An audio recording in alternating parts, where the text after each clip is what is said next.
Grant and Lisa are navigating a difficult transition, struggling to maintain stability for their children while dealing with the complexities of their separation. Amidst this, an unexpected decision shakes the foundation of their marriage, forcing Grant to reevaluate his stance and the limits of his responsibilities. As tensions rise and family expectations grow heavier, he faces a dilemma: give in to the pressure or stand firm in his choice. A story about boundaries, consequences, and the fight to maintain one's identity in the midst of chaos.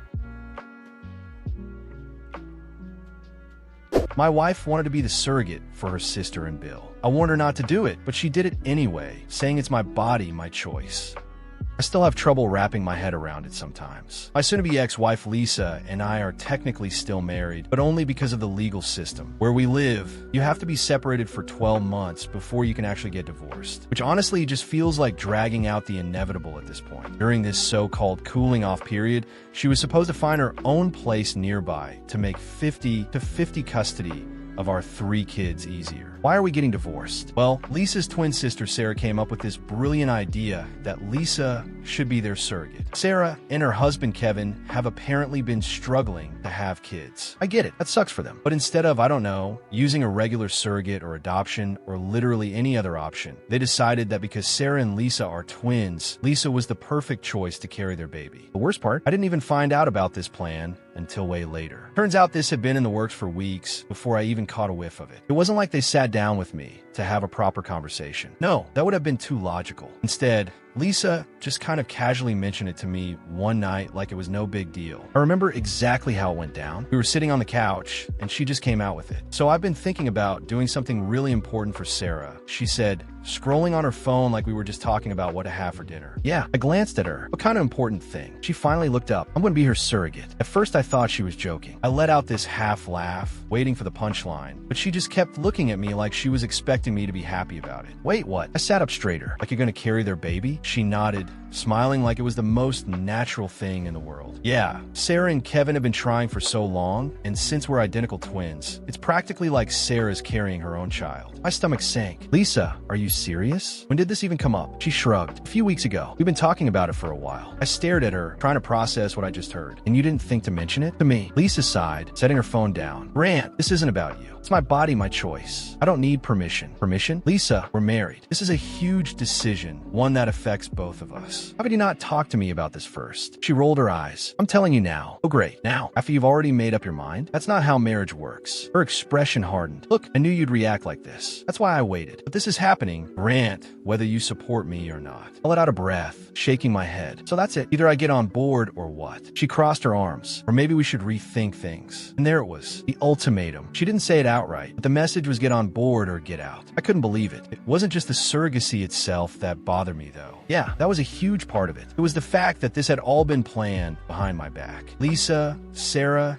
and Kevin had been scheming this whole thing for weeks, maybe even months without even giving me a heads up. And now I was just supposed to be cool with it? I looked at her for a long moment. If you go through with this, we're done. Her face twisted with frustration. You're being so unreasonable. I laughed, but it wasn't out of amusement. I'm being unreasonable. Lisa, you're literally making a life-altering decision without even considering me. You don't think that's a problem? She shook her head, exasperated. I'm doing something beautiful for my sister. I thought you'd understand. I stood up, running a hand through my hair. Yeah, well, I guess I don't. Fast forward a few months and guess what? She's pregnant. When Lisa told me, I just nodded and said, okay, then walked out of the room. 2 days later, I filed for divorce. I had this drafted the same week that my wife told me about her plans. I just waited for her to act on them. Apparently, this shocked everyone. Lisa acted like she didn't see it coming, which honestly blows my mind. Like, did she think I was bluffing? Did I just magically get over it and be okay with my wife being pregnant by someone else's kid? I told her exactly what would happen if she went through with this. And now she had the nerve to act surprised. Sarah and Kevin weren't any better. They tried guilt-tripping me into staying, throwing every cliche in the book at me. You're abandoning your wife, Sarah said, shaking her head like I was some heartless monster. She needs your support now more than ever. I let out a bitter laugh. She's the one who made this choice, not me.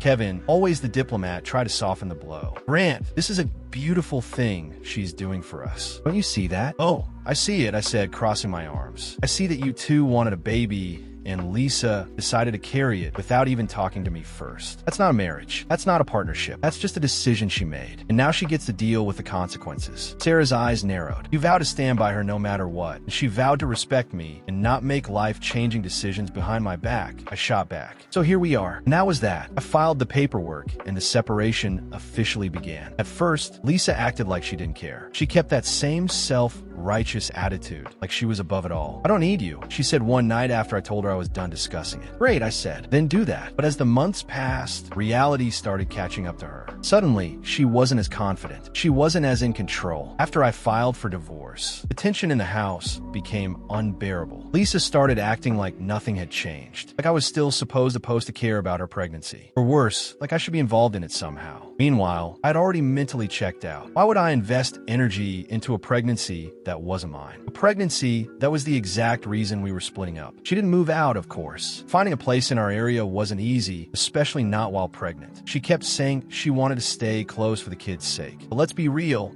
it was more about convenience for her. Every time she needed something, she still expected me to act like her husband. One night, she walked into the living room where I was watching TV. Can you run to the store for me? I didn't even look away from the screen. For what? Pickles? And maybe some ice cream? I let out a dry laugh. Yeah, that's not my job anymore. She sighed like I was being unreasonable. Grant, come on. It's just a quick trip. I finally turned to face her. Lisa, I'm not your husband anymore. Go ask Sarah or Kevin to do it. Her jaw tightened, but she didn't say anything. Instead, she turned and walked away. As the weeks went on, she started dropping more and more hints about how hard everything was, how stressful it was, how much she had to do alone. At first, I just ignored her. I mean, what did she expect? That I was going to swoop in and save the day like I had during her previous pregnancies? Those were our kids. This was entirely her and her sister's decision. I didn't sign up for any of it. Eventually, the hints turned into outright complaints. I don't know how I'm going to do this without you, she said one evening. Rubbing her belly like that would somehow make me care. I barely glanced up from my laptop. Call Sarah. Call Kevin. She let out a frustrated sigh. It's not fair that I have to go through this alone. I closed my laptop and looked at her. Fair? You really want to talk about fair? Because I don't think it was fair to make this decision without me. She didn't have an answer for that, just pursed her lips and looked away. I kept telling her the same thing. Sarah and Kevin were the ones who wanted this baby. They were the ones who made all these promises about how amazing this surrogacy journey would be. Let them step up. But of course, they were nowhere to be found most of the time. Kevin in particular seemed to be checking out of the whole situation. He showed up for the big stuff, doctor's appointments, the occasional baby-related errand. But day to day, missing in action. One night, out of pure curiosity, I asked Lisa, where's Kevin been lately? Thought he was supposed to be all in on this. He's been taking care of Sarah, she said, shifting uncomfortably. She's still recovering from her car accident. Fair enough, I admitted. But it's not like he didn't know this baby was coming. Shouldn't he have planned for this? Lisa's expression tightened. He's doing his best. He's under a lot of stress right now. I scoffed. Yeah, and you're not? She didn't answer, but that was enough for me. She didn't want to admit it, but Kevin's priorities had clearly shifted. He had an easy out, and he was taking it. Meanwhile, Lisa was leaning harder and harder on me, as if I was somehow obligated to pick up the slack. She started asking for little favors, carrying groceries, setting up the crib, even rubbing her back when she was sore. Every single time, I shut her down. Grant, can you help me with this? Nope, not my kid, not my problem. One night, things finally came to a head. She was sitting on the couch, rubbing her belly and sighing dramatically, clearly trying to get my attention. I ignored her as long as I could, but eventually she spoke. You know, she said, her voice laced with irritation, you're still my husband. You could at least pretend to care. That was it, I snapped. No, I'm not your husband anymore. Not in any way that matters, I said, standing up. You made your choice when you decided to do this behind my back. Don't come to me now, because you're realizing it's harder than you thought. Call Kevin, call Sarah, call literally anyone else. But leave me out of it. Her face crumpled, and just like that, the waterworks started. It had become her go-to reaction whenever things didn't go her way. But at this point, I was immune to it. I'm going to bed, I said flatly, walking away as she sat there sobbing on the couch. The next few weeks were more of the same. She kept trying to guilt me into helping, and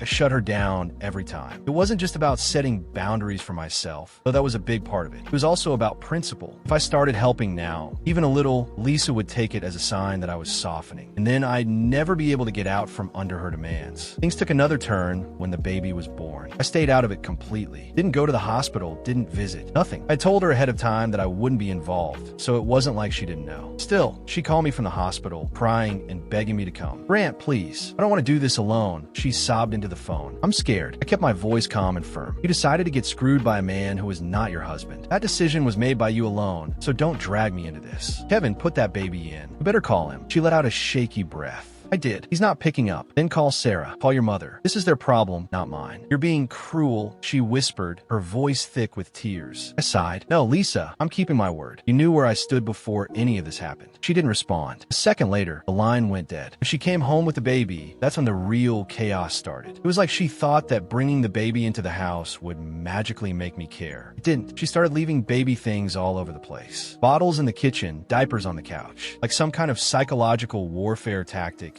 to force me into acknowledging it. I didn't bite. I just stepped over the mess and went about my day. At night, it was even worse. The baby would cry, and she'd come knocking on my door. Grant, please, just this once, can you help? She pleaded, her voice exhausted. No. She let out a frustrated huff. For God's sake, it's 3 in the morning. I haven't slept in days. Your baby, your problem now. Go deal with it. I didn't even get out of bed. Not my kid, not my problem. There was a long silence, and then I heard her stomp off down the hall. The next day, she slammed cabinets and muttered under her breath about what a terrible person I was. I'll admit there were moments when I felt a twinge of guilt. Not because I thought I was wrong, but because the baby was innocent in all of this. It wasn't the kid's fault that their parents were a mess, but at the same time, I knew that stepping in wouldn't actually help the situation. It would just enable Lisa to keep relying on me instead of the people who actually wanted this baby in the first place. The final straw came when Lisa outright demanded that I take a more active role. You can't just pretend this isn't happening, she snapped one evening, standing in front of me with the baby in her arms. It's not fair that I'm doing everything on my own. I barely looked up from my laptop. Then call Kevin. I did. He's busy with Sarah. Again, I shrugged. Not my baby. Not my problem. Her eyes blazed. You are so goddamn selfish. You owe me this much. I got my attention. I set my laptop aside and met her glare head on. I don't owe you anything, I said flatly. You are behaving like I cheated on you. She screamed. I stood up and said, I don't care if you slept with your child's father or if you cheated. You disrespected me by getting pregnant by another man. I warned you I was against it and there will be consequences. You claimed that it was your body, your choice. Now it is my life and my choice. This is your responsibility. Deal with it. That was it. That was the moment she finally broke. You're a heartless monster, she spat. One day you're going to regret this. She stormed off,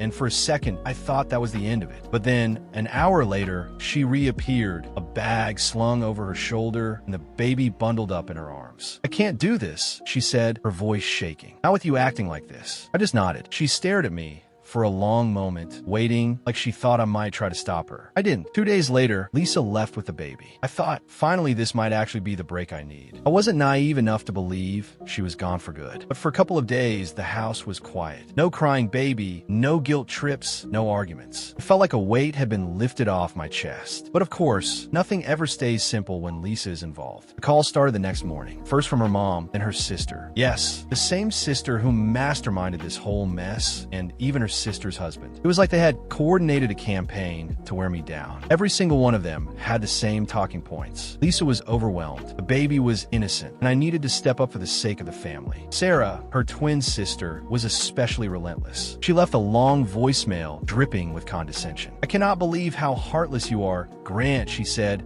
her voice sharp. Lisa just gave birth and you abandoned her at the most vulnerable time of her life. Is this really who you are? Do you even have a soul? I scoffed and deleted the message without responding. What was the point? This wasn't some surprise pregnancy that we had both signed up for. This was Lisa's choice. A choice she made without consulting me, and a choice I explicitly told her I wouldn't support. Then there was Kevin, the baby's biological father. He tried to play the sympathy card, his voice dripping with fake sincerity. Man, things are really tough right now, he said over the phone. Sarah's still recovering from the accident.